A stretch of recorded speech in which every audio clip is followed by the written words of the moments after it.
Good evening, everyone. My name is Cristian Doña Rebeco, and I am the Director of the Office of Latino and Latin American Studies at UNO. Uh, we have a wonderful charla tonight that is going to be moderated and presented by Dr. Eugenio Stefano of UNO's Department of Foreign Languages and faculty at the Office of Latino and Latin American Studies. Um, Eugenio, the floor is all yours. Hi, Thanks, Christian. Diana, for being here, by the way. Hi, everyone. Gracias, Cristian. Hi, Diana. I just wanted to begin by saying, OLLAS and film streams have been working together for almost 15 years now with the Cinemateca film series, which is a celebration of Latino and Latin American and Spanish films. It takes place every 2 years and this year, unfortunately, because of reasons we know, it was postponed, but we'll be back in 2022. But I'm happy that this relationship continues tonight with this charla event with Dr. Diana Martinez. So I just wanted to say a couple things about Diana. Diana Martinez is the artistic director of Film Streams, Omaha's only nonprofit art house organization, and the creator and producer of the podcast Hollywood in Color, about the history of people of color in the entertainment industry. She received her Ph.D. from the University of Oregon, where she studied the intersections of race, gender, stardom, and authorship in film and television. She has also written on these subjects for Slate, The Atlantic, and IndieWire, among others. So Diana, thank you for accepting this invitation to talk about Latinx representations in Hollywood. We thought we would talk for about 40 minutes or so and then open things up for the audience. And that will be about 20 minutes. I have a lot of questions for you. So let's jump right in. You ready? I'm ready. Let's do it. All right, cool. So I just kind of wanted to start off with maybe the idea of misconception a little bit, right? The presence of Latinos in Hollywood is as old as the US film industry itself. And one can think of famous stars such as Myrtle Gonzalez, Beatriz Michelena, Antonio Moreno, Ramon Navarro, Dolores del Rio, Raquel Torres, Lupe Vélez, and of course, Carmen Miranda. And yet there's a certain invisibility, or at least a silence that surrounds this history of Latinos in Hollywood. So why do you think this silence exists? It's a really easy question to start off with. I like it. It's just not mincing, not giving me the easy one. So yes, there are Latinos in Hollywood, even in our contemporary moment. So many of whom are in like really huge franchises and have won awards. We know their names, right? So like Oscar Isaac in Star Wars, Sofia Vergara was one of the highest paid actresses on network television for most of her time on Modern Family. Eva Saldana is, in the Marvel films. But overall, Latino representation in front of the scenes and behind the scenes is like still really dismal. So 4.6% of movie acting roles, less than 3% of writing and directing credits on films. In TV, it's 6.6% unscripted broadcast shows, so ABC, NBC, CBS, Fox. 5.5% in cable, so your HBO, Stars, Showtimes, AMC, FX, and about 4% in digital. So that's anything streaming, right? And those numbers are really small. And I think we need to make sure that we don't conflate visibility with opportunity. So there are a lot of really high profile people getting shows made and making movies, but it tends to be the same cohort of people.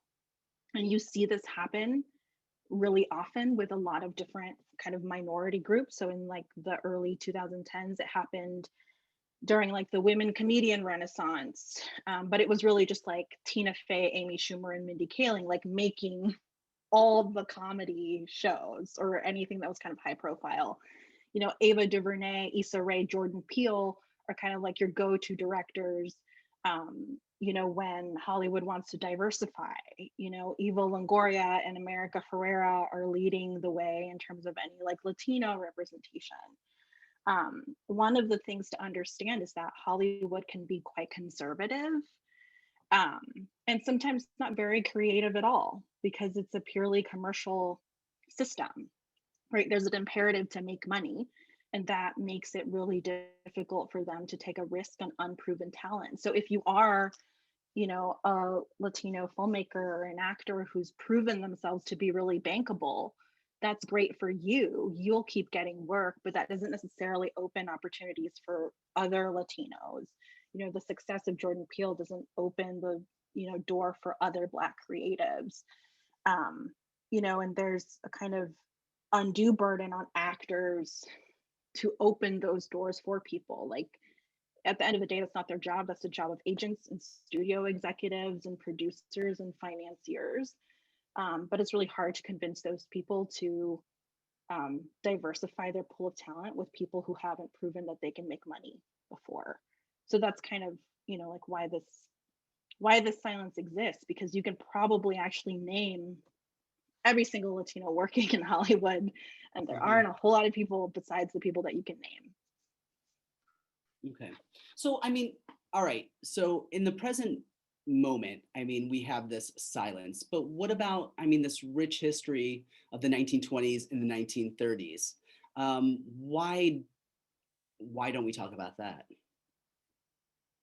Well, it's the people who are telling history, right? So it's actually becomes really interesting in terms of like how you can find those histories. You know, if you are researching the history of California, you're much more likely to read about the contributions of Mexicans in the creation of Hollywood as a city and as an industry than you are if you're going in through it through film and media studies. So it's like field specific in like really interesting ways. But I also think it's just like it's the people who are making like history. For so long, like film history has been wrapped up with like the history of great white men, you know, and the people who really care about these histories, unfortunately, it falls to people of color to like excavate that history themselves. I mean, there's not lack of archival evidence or documentation of you know, Mexican workers within the film industry or women directors working in silent film, but they kind of drop off later. And part of that is this commercial imperative that as Hollywood becomes a consolidated commercial system, it becomes, oh, well, women can't handle finances, so they shouldn't be directors, they shouldn't be producers, they can be costume designers. Like, oh, people of color, they're not like smart enough, so let's just, you know, make them do like really hard labor, or just entirely just forget that they've made any contributions to film itself. So there's also narratives that go along with like the business model of Hollywood becoming like a behemoth, like corporate industry. Okay. So, I mean, this kind of goes to like when we were kind of discussing this Latinx representations in Hollywood, right? And we're thinking, how do we begin this, right? And you know, and there's a lot of places that we can start. And you had said, why don't we begin with Carmen Miranda, right? And so the next question is that. So, like, why Carmen Miranda and not Lupe Velez or Dolores del Rio? Yeah. So the first season of Hollywood in Color focused on Lupe and Dolores, and I think they're really crucial figures in a couple of different ways. So they become stars in Hollywood at the United States at a time when in California in particular, people are thinking, what does it mean to be American and Mexican and Californian? So it's like all these identities converging. And I think the most interesting aspects of their stardom are regionally specific to the way that it's tied to Mexican identity being formed in Southern California, but also kind of throughout the Southwest in the 1920s and the 1930s. Dolores in particular makes this film called Ramona, which is an adaptation of a novel that has a huge hand in perpetuating a certain Spanish romanticism about Southern California that exists to this day, completely made up. But, you know, Lupe and Dolores as figures, I think, are really interesting because they're dealing with having a claim to Americanness, yet being denied that Americanness, like as Mexican Americans, right? Like we're still dealing with the kind of aftermath of like a lot of this land being ceded to like America. And that's an entirely different thing than what's happening with Carmen Miranda. So the season that I'm working on right now is called How to Be Latina. And one of the things that's really important about Carmen Miranda and the way people talk about her is that there's always this question about agency. Like, how much control does she have over her career and what she did? And there are kind of varying stories about her creative input and her kind of control over her own business. But what we do know is that the Brazilian government basically asked Carmen Miranda to be an ambassador for Brazil. The United States government kind of asked her to take on that role, and Carmen Miranda herself wanted to take on that role as an ambassador. And that was her purposefully intervening in kind of a politically apolitical way that like Lupe and Dolores just were not doing. Like, that was not their role. That's not what they wanted to do. But Carmen Miranda very much understood that like this difference would be her brand, right? So, she was no longer kind of working within these confines of assimilation that Lupe and Dolores were. Like, her brand was difference. Yeah, I was going to ask you that, like that kind of idea, that discourse of assimilation, because like, it's funny, I mean, to kind of Lupe Vélez and Dolores del Rio were kind of seen as antagonistic figures. I mean, they were kind of pinned against each other. And so I was wondering if you could kind of talk a little bit about that. I mean, this kind of idea of they were kind of forced into certain roles, and of course, like Carmen Miranda also was, but like this kind of idea of what it meant to be Latina. And then I think kind of, you know, Carmen like transcending that in a certain sense, or moving beyond that. So I was wondering, can you talk a little bit about like, what were the roles that Lupe was playing, and then Dolores was playing, and then how Carmen kind of changed that? Yeah, so Lupe and Dolores' acceptance into Hollywood was kind of measured by their proximity to Europeanness and Spanishness in particular. So Dolores del Rio had like a really fine-tuned kind of PR and marketing people behind her who knew how to kind of deploy like Spanish imagery to basically make up the story that she was like descendant from like Spanish royalty. She was not. But Lupe didn't have kind of savvy business people behind her, so that never happened. So Dolores became this figure of like refined, prim, Spanish, like ladylike characters, while Lupe became the Mexican Spitfire, right? So she was wild and sexy and said funny things, and she did these impressions, kind of more of this like female clown kind of stereotype.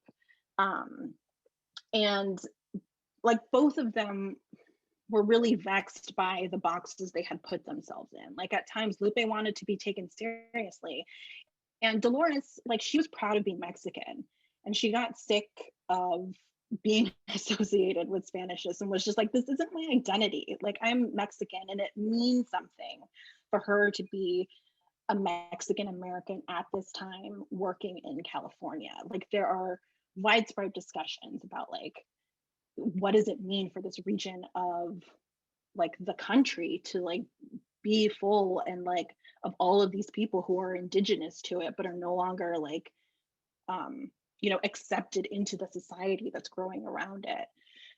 What happens with Carmen Miranda, which I think is really interesting, is that because she takes on this role as an ambassador, to me it kind of feels a little bit more contemporary in the way that because of our kind of political and cultural moment today, claims to difference are very in vogue. And I don't want to be too cynical about it, but we also have to like be clear that like actors like Eva Longoria, America Ferrera, Jennifer Lopez to some extent have in recent years really leaned into their Latinidad as part of a brand identity, which I'm sure can be very freeing for them as individuals, but it is also a performance, right? And it's one that is being deployed in really interesting ways within Hollywood, within social media, within corporate culture, within activist spaces. And like this performance of Latinidad, of kind of like a pan Latin American, nationally non-specific version of Latinidad, is like, I think, really contemporary, in a way that, you know, like Lupe and Dolores just were not trying to do that. They were not trying to like represent an entire continent in the way that like Carmen really decided to take this on in a way that was quite political. Yeah, I mean, talking to you the other day about this a little bit, you had said something like, I mean, it's really striking. I had never thought about it this way. It was like she was kind of like the first Latina actor, right? In the sense that she, again, I mean, that comes with what you just said, but it's kind of this first packaged Latina as a kind of hemispheric representative of what it means to be Latino. Yeah, and the performance of that in a nationally non-specific way is like really was really important, and it's like it was unprecedented before Carmen, which is why I'm really interested in her in this like contemporary moment, because the discourse is about you know, specificity, but it's also about representation in this like really broad sense of like when we talk about Latinos in television, you know, we're not talking about like specific nationalities or coming from specific countries. It's just like a broad scale. And a lot of what's happening in Hollywood right now has that non-specificity to it, right? So there's that Disney film Encanto, which is about Colombia. No Colombians involved in the creation of that film, with music written by Lin-Manuel Miranda, right? Like not a Colombian guy. Or the, you know, the Aaron Sorkin I Love Lucy project with Javier Bardem as Desi Arnaz, right? Like we're back in that moment where like any kind of ethnic or racial difference becomes that like symbol of like this pan Latinidad. It doesn't matter where you're from, you're Latino. So I want to come back to that in a second, but I wanted to first, I mean, you had just mentioned something about like, you know, these kind of categories, like Velez as this kind of the Spitfire kind of like character. And so this kind of reminds me of something like, you know, the film scholar Charles Ramirez Berg talks about like there's 6 Latino stereotypes in Hollywood that we've seen throughout the century. El bandido, the male buffoon, the female clown, the dark lady, and the harlot. So like, where does Miranda, does she kind of fit into those categories, or one of those categories, or does she kind of subvert them, defy them? Yeah. Well, I think Berg, when he's writing about the female clown, points specifically to Carmen Miranda as an example of the female clown, right? She's silly, she's comical, she is sensual but not sexual enough so that it's threatening in any way, and effectively that sensuality is kind of played for laughs. You know, Berg also mentions that her exaggerated dress and just her whole persona is like a caricature of Brazilian customs, Latin American customs, you know, any kind of traditions that people might value. So he doesn't really, you know, for Berg, I think she fits, she is the ideal. She's the prototype kind of like female clown. You know, when we talk about like, are there moments of subversion? Like, I think it's really hard within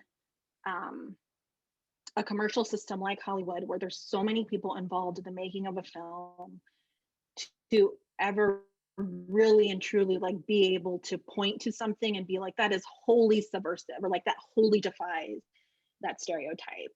So in a lot of the films that Miranda made, which were with Fox Studios and they were musicals, Carmen Miranda had a lot of control over what they looked like, mainly because a lot of Fox musicals were presented in a kind of vaudeville style. So the musical numbers had nothing to do with the plot. They tended to take place in a club, so the characters would kind of sit down and enjoy the performance. We would enjoy the performance, and then the performance would end, and then the film would kind of carry on with the plot. And so what happened is that a lot of the musicians involved in these films actually had a lot of creative control over how they wanted to present their act, because they were really just restaging any traveling acts or shows that they were doing. So she had a lot of creative agency in that way. But the way that this musical numbers worked for Fox and why they filmed them this way is because Fox understood that if they had Black performers or Latino performers in these little pieces of musical review, if they were to, show that film somewhere in the South, they would be able to cut out any Black performers for racist audiences or Latino performers for racist audiences, right? And so they have to be separate from the plot so that you can cut them out without affecting people's understanding of the story ultimately. So it matters that she has creative agency over how she protects or over how she performs her act within the film. But at the end of the day, she's not really an integral part of the story. She's a marquee number, but she's also incredibly expendable if Hollywood decides that audiences aren't ready to see a Latino performer yet and just cut her out of the film, right? So that's kind of one example of it. You can interpret it one way, but you can also interpret it this other way. And with Carmen Miranda in particular, scholars love to play that game. They love to play the, does she have agency? Does she not have agency? Is she subversive? Is she not subversive? Yeah. I'm actually more interested in why people are so invested in seeing her as either of these things. Yeah. Well, okay. So let's talk a little bit about, let's move it back to the historical moment, right? You were talking about taking scenes out for racist audiences. We're talking about the 1940s, right? And so let's historicize a little bit here. All right. So people, I think we're already beginning to see, and a lot of us know that, people, there's this sense of a Hollywood as being pure entertainment, divorced from ideology and politics. And yet we know also that Hollywood has functioned at times very openly as a kind of propaganda arm of the US government, right? And this is certainly the case with Miranda and FDR's Good Neighbor policy, which 1933 Good Neighbor policy. So I was just wondering, a little bit historicizing this a little bit, what is going on? What's the relationship with the US government? You talked about Brazil a little bit. What's going on with the US government in this period, the Good Neighbor policy and the rise of Miranda? Yeah, so FDR's Good Neighbor policy comes about in 1933. For the first few years, it's actually kind of FDR's way to fix relationships with Latin America. So pulling Marines out of Haiti, reestablishing relationships with Cuba. And it's really not until 1938, 1940 that there's a cultural component to the Good Neighbor policy. And it came out of a couple of things. So one is FDR wanted a kind of Pan-American unity against the Axis powers, right? Against the Nazis. And the purpose was kind of to protect foreign markets and investments in Latin America. And there was also a growing Nazi presence in Latin America. And they were really scared about that. And they were right to be afraid about that. They weren't paranoid about that. And one of the things that caused the most alarm for the Roosevelt administration was actually two films that came out and the reception in Latin America. So in 1939, there's a film called Confessions of a Nazi Spy. It's a wholly anti-Nazi film, and it was banned in 18 countries in Latin America. In 1940, you have Charlie Chaplin's The Great Dictator, which is like this satire spoof. Charlie Chaplin is like a buffoonish Adolf Hitler character. And then that all countries in Latin America banned that film because of his portrayal of this like dictator, right? And so that really scared people as to like, okay, like if they're not willing to see these like representations that are critical of the Nazis, like we need to do something about it. So advisors around Roosevelt kind of said, we need to have greater economic cooperation with Latin America, and we need closer like cultural and educational ties with Latin America. So in 1940, Nelson Rockefeller is appointed the coordinator of inter-American affairs within the State Department. And Rockefeller, of the Rockefellers, is like particularly interested in Latin America because he has investment in Venezuela, Venezuelan oil, and other Latin American countries. And they have a really growing like philanthropic like foundation and causes that they're supporting there. So Rockefeller creates the motion picture division and puts his friend John Hay Whitney in charge, Whitney of the New York Whitneys of the Whitney Museum. And then Whitney hires Addison Durland, who's a Cuban man, to head up the Latin American division of the motion picture division. And the whole point of this office is to make films that wouldn't be offensive to Latin Americans. So to take out all these terrible stereotypes that Latin Americans had been threatening to boycott Hollywood over for decades at this point, actually. But it was also supposed to make sure that no films that painted America in a bad light got to Latin America. And so like Grapes of Wrath wasn't exported to Latin America because of its critique on like poverty and how the American dream is a sham. Mr. Smith Goes to Washington didn't go to Latin America because of its critique of like illegal. And Hollywood was really like behind all of these like governmental interventions into Hollywood because they were losing their markets in Europe, which was where all of their exported films were going. Once the war was happening, where do all these films go? Where do you get revenue from? Latin America, right? So you need to boost this lesser valued market, which was still a pretty big market for them. So in 1939, the studios start making films under this good neighbor policy, and it basically becomes a whole genre: good neighbor musicals, good neighbor westerns. And Carmen Miranda was a part of this. She was like kind of, she had a decade-long career in Brazil. She was a performer on Broadway and had a huge hit on Broadway on the stage, and was kind of said to have revitalized Broadway at a time right after the Great Depression. And so putting her in movies just kind of made sense. And so she became the face, along with Dusty Arnaz and like Anthony Quinn and a lot of like other Latin American stars, of this good neighbor policy. And one of the things that I always want to like point out is that like this wasn't like covert. Like there were articles about like Carmen Miranda is a good neighbor, like used in that way, like very explicitly. Everybody knew what the purpose of this policy was and what it was supposed to do. Unfortunately, one of the things that ended up happening though is that this Addison Durland guy, you know, in talking to Latin American officials about, you know, how to combat Latin American stereotypes, really just put kind of new stereotypes in place, which is like light-skinnedness, like wealthy, elite Latin Americans within, you know, these films. So more of like a kind of model minority type of stereotype rather than the bandido that we had been seeing in Hollywood films before.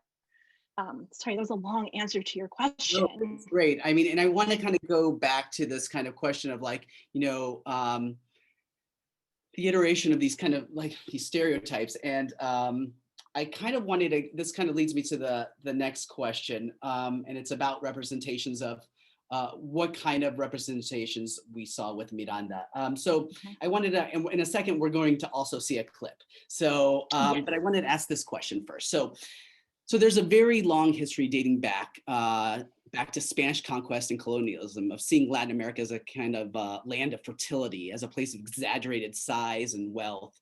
One thinks, for example, of Columbus's 1493 letter to Luis de San Angel, which describes Latin America as marvelous. I mean, throughout the letter, it's just marvelous, this marvelous, a place of beauty and fertility, right? In this letter, one can already begin to map out a kind of conception of Latin America as not only a land of discovery, but also a sort of body, in particular a feminized body, that can endlessly produce and forever be exploited. As the critic Sherry Roberts notes, Miranda's body, especially these exaggerated costumes that we'll see in a second, was always very closely associated with Latin America, its land and its natural resources that become commodities on the world market. So I was just wondering if we could kind of talk a little bit more about that, you know, maybe if we can see this clip. It's from a movie, a 1943 movie. The Gang's All Here, yeah. Yeah. Do you wanna? Yeah, I'll show the clip. We're not going to see the whole thing. The whole thing's about 7 minutes long, the whole little performance, but this is from Busby Berkeley's film, The Gang's All Here. And yeah, I'm just gonna share this hilarious thing. Oh, actually, sorry, I forgot to do a little sound thing.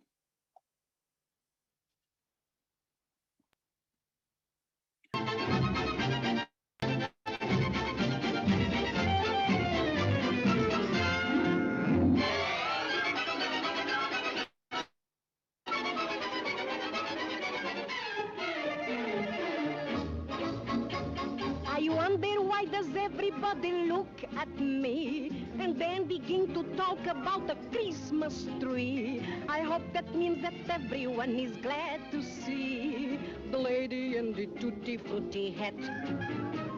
The gentlemen, they want to make me say, see, but I don't tell them that, I tell them yes, sirree. And maybe that is why they come for dates to me, the lady in the Tutti-Frutti Hat. Some people say I dress too gay, but every day I feel so gay. And when I'm gay, I dress that way. Something wrong with that? No. Americans tell me that my hat is high because I will not take it off to kiss a guy. But if I ever start to take it off, I do that once for Johnny Smith, and he is very happy with the lady in the Tutti-Frutti Hat.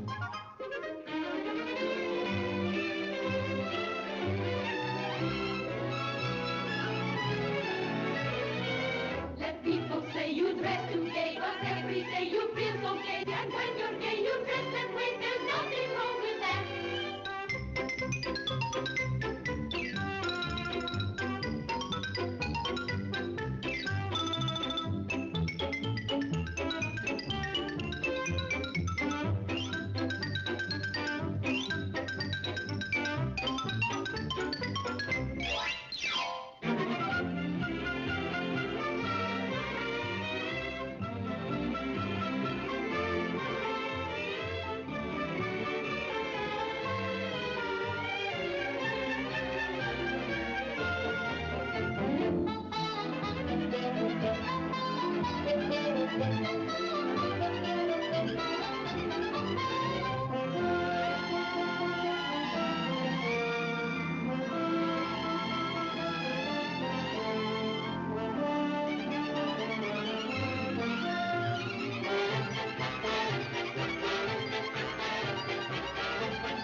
That's where I'm going to stop it. All right. You can watch the rest of it. It only gets more phallic from there. So for some context of this film, So this is 1943. So by this time, Carmen Miranda has been in Hollywood for about 4 years. The next year, so in 1944, she's about to become the highest paid performer in one of the highest paid performers in Hollywood, and I think the highest paid woman in Hollywood. And you know, these Good Neighbor films had been being made for about 4 years at this point. And Busby Berkeley was known as having like these really huge, like musical numbers. And so Carmen Miranda getting the Busby Berkeley treatment was really like a marriage of like the best of the best at the time. Like it would have been like a huge kind of blockbuster spectacle of like, yes, like these are the two people we want to see like working together because they're both like show people. This particular part of The Gangs All Here, though, was banned in Brazil. So Brazilian audiences didn't get to see this because it was phallic.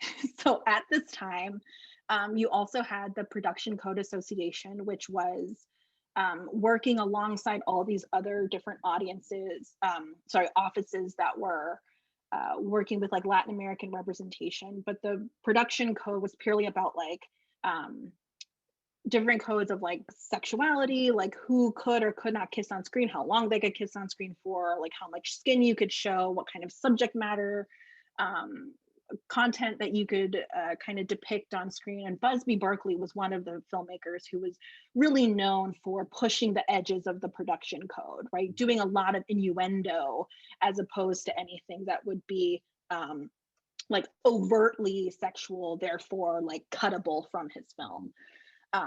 You know, and I think here, like this is like the beginning also. This imagery that we see in this clip becomes so powerful. It's the first association of Carmen Miranda like with bananas, which is so interesting because I went down such a rabbit hole, like researching the history of bananas just for this research that I'm doing. And even though it is a huge export for Brazil, like at the time, you know, the like bananas were really coming from Central America. So it's already, this image is a fusion of this pan-Latinidad. And so in 1944, so the year after this, when Chiquita Banana creates a little logo of a banana wearing a little skirt and the Baiana hat that is evocative of Carmen Miranda, it's evoking a figure who represents pan-Latinidad, but also kind of tempers all of these issues with the United Fruit Company that becomes Chiquita Banana, that people kind of come to know as this like nefarious company that is the reason for all this like American intervention into Latin America. People were really like aware of everything that was happening politically and the coups that United Fruit, along with the US government, like helped or supported in Latin America. And so this rebranding was like really important in order to get away from the United Fruit label, but also to associate themselves with like a figure that stood for all Latin America, maybe stood for Brazil, but most certainly did not stand for Central America, where the majority of the conflict was. So it was like a really savvy move on the part of Chiquita Banana. And the logo didn't become like humanized until 1987, is when you get the banana turned into a woman, and that's the label that we see today. So like the association of her body with produce, like we see it all the time because of the way that she dresses, because of Busby Berkeley. But that particular performance is what really fuses her with commodity, which is always really interesting because people associate her with bananas, but Brazil at the time in the 1940s, their largest export was actually coffee and sugar. It wasn't bananas at all. And so it's just another way that like that pan-Latinidad has worked its way into like most people's association with her. Yeah. And we like don't even know that that's the case. So we only have a couple minutes. I don't know if we have any questions at this point, but I want to ask one more, and that's just kind of bringing it up to the present day. You kind of Sure. mentioned a little bit, but like, yeah, the question of like, I grew up in the 90s, and like, There was like the Latino invasion of music, for example, with J-Lo and Ricky Martin and Mark Anthony, Enrique Iglesias, Shakira. Exactly, and Shakira, exactly. Mhm. So like, again, like in a way you want to say like, oh, is this kind of like, I mean, is something new happening? Is something possibly good happening? And then you kind of see these images of Miranda from the 1940s and you're thinking, I see similarities. I mean, do you see any changes happening? Do you see that we're making progress? So, okay, so this idea of like the Latin explosion, like I think is really interesting. And so the scholar Brian Herrera, who I think is, I forget what university he's at, but he wrote a book called Latin Numbers that is all about this phenomenon. And his kind of like thesis about it is that, yeah, you could say that it works in like, you know, a lot of the stars, the Latino stars that we have right now are a product of these explosions, and they just kind of have staying power.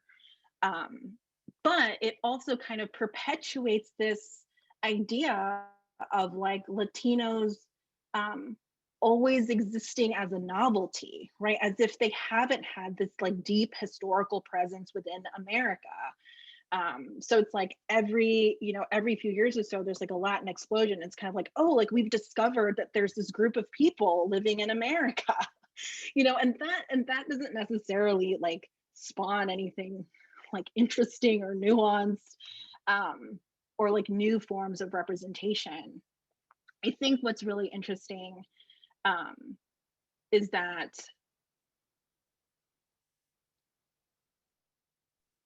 music and food, in some ways, like there isn't an assumption that those things that come to America from like Latin America or that are homegrown from, you know, American born Latinos, you know, those, there's no idea that those are only for Latinos. It's only within film and television that if you see a majority Latino cast, like it's marketed as Latino. Like music and food, people understand that there's crossover and that it can be enjoyed by everyone. And I think like there's a longer history as to why television and film markets have divided people and created categories in this way. But there didn't used to be an idea that because it's started a Latino, it was only for Latinos. And I think that's something that has actually kind of gotten worse in the last few years. It may just be kind of the growing pains of representation, but it is also something that's like kind of concerning as we talk more about like the visibility of Latinos on screen, because it's like, are there are those products crossing over to white audiences, you know, or are they still being made with the idea that, you know, only Latinos will be interested in Latino stories when in fact they're like universal stories. Okay. We have 15 minutes. Are there any students? Anybody have a question for Diana?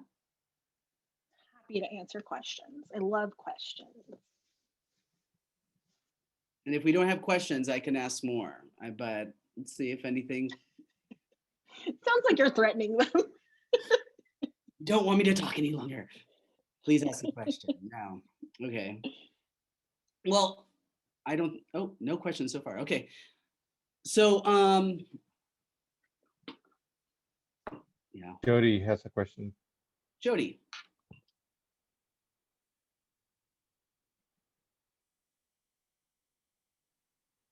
So let's see.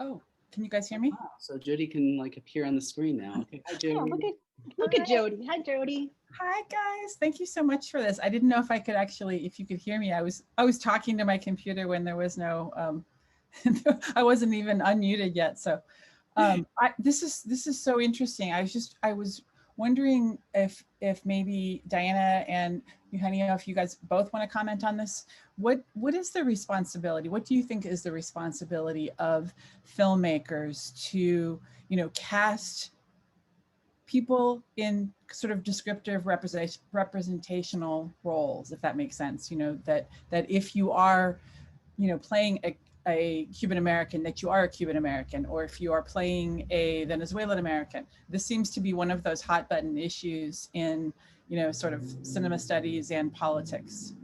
Thank you. Yeah, thanks, Jody. That is such a good question. We talked about this a few days ago, Eugenio, and one of the things that we have to keep in mind is that Hollywood, like any other industry, it's a corporation, and its workers are protected by labor laws in the way that we are protected by labor laws. So we could say it would be great to have a Cuban American play a Cuban American, but if we're just legally, like when there's an actor in the room auditioning for you, an employer cannot ask them their background. And so actors still have that protection. They can offer that information, you know, on like a headshot or, you know, saying it within the interview, but like according to labor laws, like you can't ask what people are from or what religion are they, you know, whether they're LGBTQ or not. So like that's something that I think like we don't talk about enough, that like Hollywood is an industry like any other one, and it's subject to the same laws that we are. And so there are some issues to get around that are really hard to.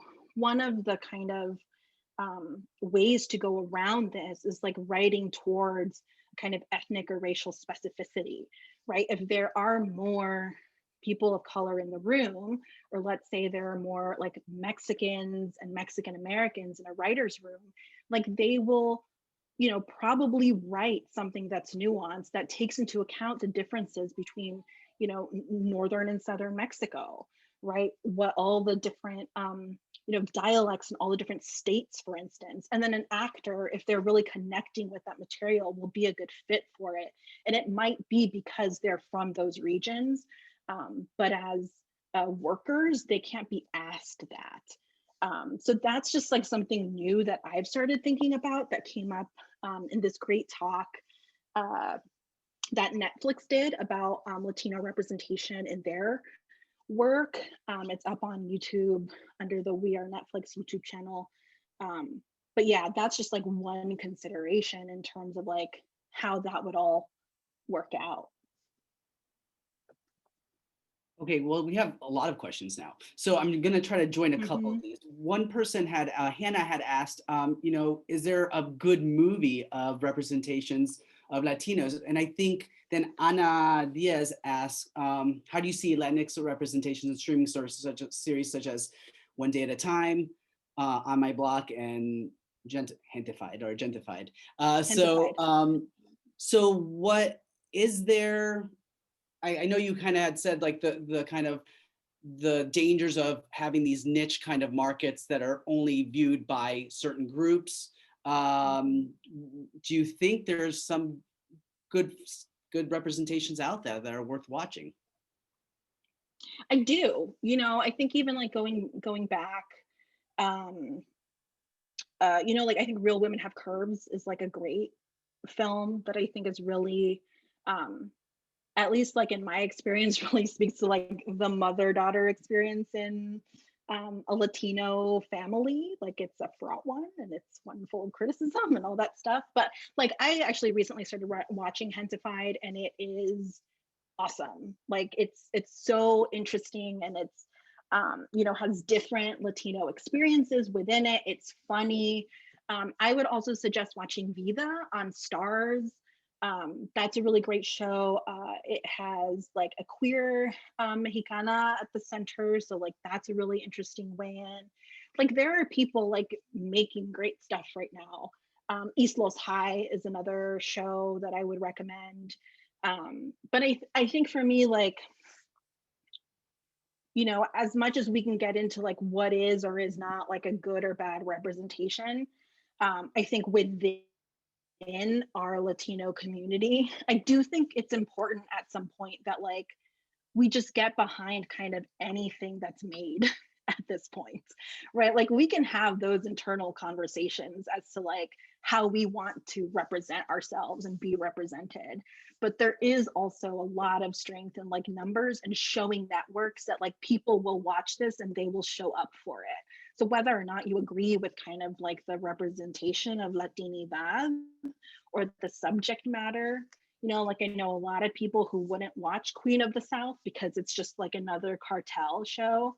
I actually really love it. But I think like, you know, if we're all going to get in a meeting, you know, with the network, like we tell them, yes, make us more stuff like this, you know, just because like these, like I said before, like people need to become bankable in order for them to be able to open doors for other people. You know, there needs to be a surplus of this product on the market. I think in order for us to really start wading through the messiness of like good or bad representation. So, okay, there's obviously there's things that we haven't been able to talk about. Let's try to address them. I mean, I think one question Coco asked, Sofia Vergara. I mean, she's huge, Yeah. right? So she has made jokes involving Latina stereotypes that have rubbed people the wrong way. Do these jokes serve to make it clear that these stereotypes are ridiculous, or do they keep the stereotypes alive and are a disservice? Good question. Yeah. Both. I mean, like it's going. You know, I think this is one of. Way, right? I mean, in a certain sense, it's. Yeah. Like, I think it's one of those things, you know, maybe this is just me, but I feel like, you know, the way Latinos talk to one another, like the things we say, like, oh, like we love to eat, right? Like just me saying that in a room where there might be white people, right? Like that is interpreted in a different way than if I say that in a room with like my fellow Latinos, right? And I think we have to like be really careful about like who is the audience, like who is being spoken to. And I think like that's like Lupe Velez is like a really good kind of analog to Sofia Vergara, because within the Mexican Spitfire series, there would be dialogue in Spanish that would be scripted. So she would kind of ad lib on the spot. And a lot of the time she was playing the angry Mexican, but she was like making fun of the white people in the room in Spanish. And the white audience didn't know that, but the Latinos in the audience who spoke Spanish did, right? And so that was a subversive moment within that film. Did that mean that she ultimately had the creative agency that she wanted in her career? Probably not. But there were these like moments that created moments of solidarity with the Latino audience. So like that audience is like really important in order to figure out like, is this a good comment to make or is this a bad comment to make? And I think Sofia Vergara has also had her share of people making fun of her to her in ways that like you don't see American actresses, you know, have to put up with. So. Okay, we have another question, and this is, and we quickly talked about music, and maybe we can go back to it here. There's been no mention of Puerto Rican, Cuban, and salsa music in this presentation. Any reason for that? Yeah, we were just focusing on Hollywood and like kind of representation in general. I have done a lot of research on like deeper research into like Brazilian politics and like samba music in particular, and like the cultural appropriation that Carmen Miranda does of like Afro-Brazilian culture. So this discussion is in no way exhaustive of what will ultimately be in that podcast. So it's just time. So I'm sorry. I'm also, honestly, I'm not musical. I think if I understood music or like read music, like I could go into that stuff deeper as well, just because I know there's a lot of like musicology scholarship on like samba and salsa and all of this stuff. But that's outside the realm of my atonal my atonal skills. But thank you for that. Yes, that is an important part of Miranda's star text. Yeah, there's a whole interesting conversation about the 1960s too, and how the cultural revolution that was going on in Brazil in that moment really takes her on as an important figure. So we have another question. So about Cuarón's film Roma and Yalitza Aparicio's fame and that came out of that. Yeah. And the awards, the numerous awards that she received. So what do you think about? I mean, I think all of the criticism surrounding Yalitza Aparicio is indicative of the larger issues of colorism within the Latino community and like discrimination against indigenous people, right? So even within Spanish media, like if you were following Latin American or Spanish-based media like in the US, like there were horrible discussions of like what she looked like and how she wouldn't fit in and these like red carpets. Like I just think that like that's still something that like our community needs to struggle with itself. And the same with like the underrepresentation of like Afro-Latinos within mainstream media, because like when we talk about Latino representation, we tend to think of it looking like Jennifer Lopez and Sofia Vergara and Jessica Alba, but we're not talking about like just deeper skinned people, let alone like indigenous people, like Afro-Latinos. So like that, yeah, that's just like such an important part of like how we need to think about representation, which is also one of the reasons I love Hentified, because it does show you the spectrum of just like skin tone that is so important in like thinking about Latinos. It's also something that I know within talks of like Black representation that like Black creatives have been talking a lot about too, the colorism within the Black community and the stars that get roles. Okay, I want to ask another question. I think we have a couple more minutes. Brady asks, I know you discussed underrepresentation of Latinos in front of the camera. On the flip side, are Latinos also underrepresented behind the camera, such as producers, casting executives, etc.? When casting and planning a Latino film, how important is it to have Latino led crew, heading up the film? Mm-hmm. I think it's the most important thing. Latinos are even more underrepresented as producers and casting executives and studio executives than they are in front of the screen. So take that. Part of that is, a lot of Latinos growing up, like, I don't know, I didn't know what like an Ivy League college was. I didn't know you could work in Hollywood. Like I didn't have any connections, like I just wasn't part of that world. And if you're not a part of that world, it's really hard to figure out how to get in it. And so like part of the underrepresentation behind the scenes is because even if you go to film school, like they teach you to be a director, like they teach you to be a cinematographer and editor. Like they're not teaching you what acquisitions is or distribution or how to be a casting director or become an agent doing content deals for people. Like those are things that you learn like once you're already in the industry. So I would just say like, yes, they're very underrepresented. I think it's very important to have a Latino led crew. And I think if you're somebody who's interested in this, to like, as soon as you can, just email people, email anyone you know who might know someone who has any closeness to the industry, because it works in like such occluded ways. And so it's really hard for people to even break into those roles because a lot of people just don't know how. It's who you know and it's what you know. Okay, I lied to you. So I have one more question. Okay. Coco has another one. It's a good one. As a Latino growing up, was there a Latino that you looked up to? Do you feel there was a stereotype fed to you by media? That's a really good question. So I was actually really lucky. So I grew up in a suburb of Southern California, and had Latino friends. I had friends who looked like me. I had friends who were different than me. And it wasn't until I went to grad school and then, moved to Omaha that like more and more people spoke to me as though like, oh my God, I can't believe you're in the room. Like, thank God, like other Latinos would kind of like have that relationship.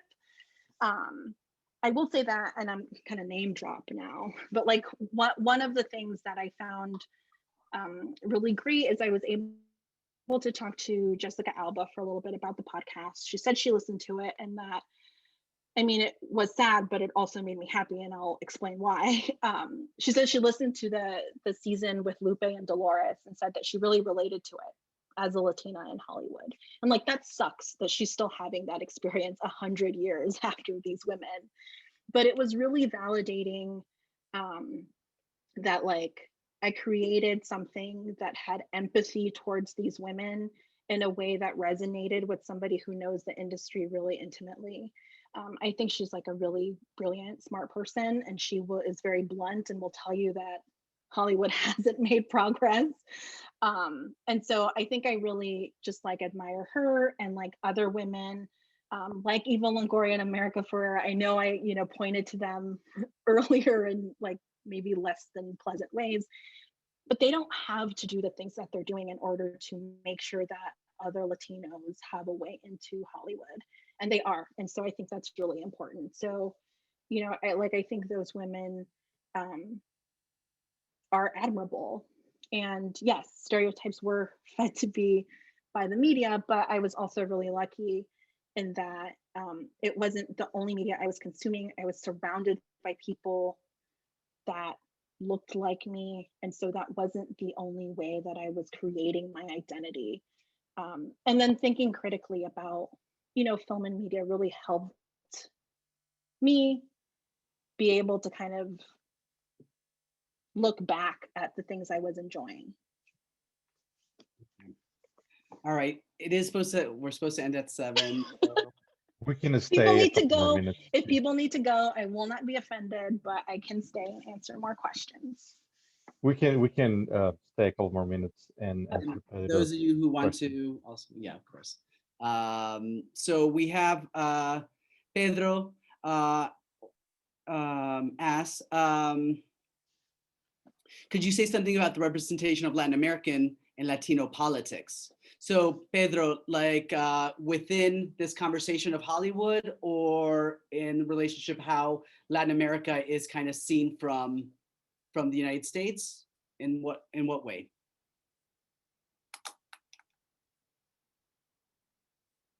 Can he pop up on the screen like Yeah, can you do some pop-up magic, Pedro? Just need a little bit more clarification. Wow, Thanks. awesome. Hello. Hi, Pedro. Hi. Oh, I did not know that worked. We didn't even. So I'm thinking about representation of, it seems to me that when Latinos are represented, there is a particular, I would say even a Cold War trend to represent Latin American politics and Latino politics as leaning towards critique of revolutionary movements in Latin America. So for example, you mentioned One Day at a Time, and I love that show, but it often annoys me that the Cuban Revolution is represented as basically an evil towards this all Cubans, when in fact it is pretty clear that that woman, and that happens in movies about the Cuban revolutions that were made by Latino Latino American, like Andy Garcia and other movies. So it really, it's something that bothers me when I see the representation, and it's lovely to watch One Day at a Time. But whenever politics comes up, it seems like a limit. Yeah, that's a really good question. I was actually just talking about this with my husband this morning, because I know there's a scene from One Day at a Time with the guy wearing the Che Guevara shirt that has been coming up on Twitter recently, like literally like within this last week.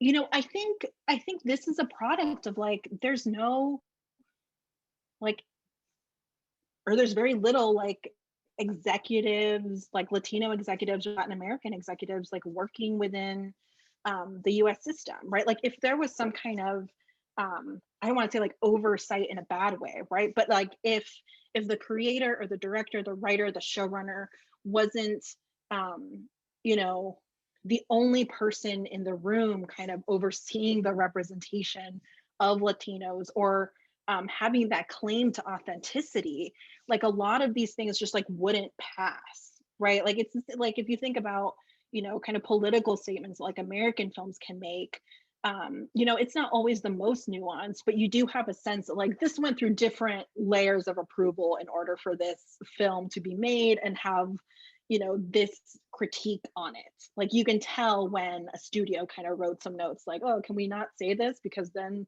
Republicans will be mad. And you just don't have that same level of oversight with like representations of Latin America and Latino politics. There is also some propaganda at play, you know, like I think you mentioned earlier that these like little like Latin explosion moments like tend to be correlated to kind of foreign policy or like really important events within like Latin America US relations. And it's not a coincidence that all of a sudden you know, these things come to the fore in like kind of very cyclical moments in time.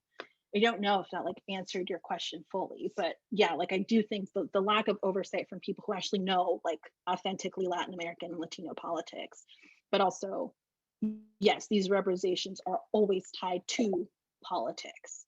And in the case of like One Day at a Time, you know, and certain representations of Latinos, like they just have more access to, you know, the kind of schooling that you need to get in Hollywood or the connections that you need to get in Hollywood. You know, there's privileges within the Latino community that make it so, you know, there are more like Cuban American showrunners than there are Mexican American showrunners.